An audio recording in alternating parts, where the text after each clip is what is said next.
السلام عليكم خاوتي، وان شاء الله كامل تكونوا بخير. خاوتي اللي ماهوش مشترك معنا في القناة يشترك، وما تنسوش تدعمونا بجامل الفيديو.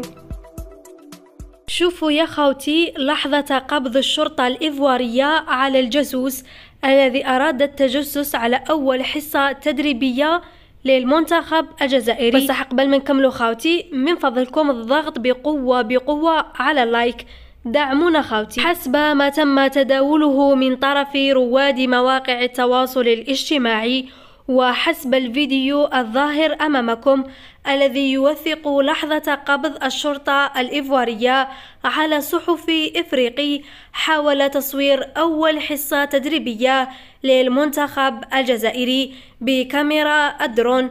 كما أكدت مصادر أن الجهات المعنية سحبت الاعتماد من الصحفي.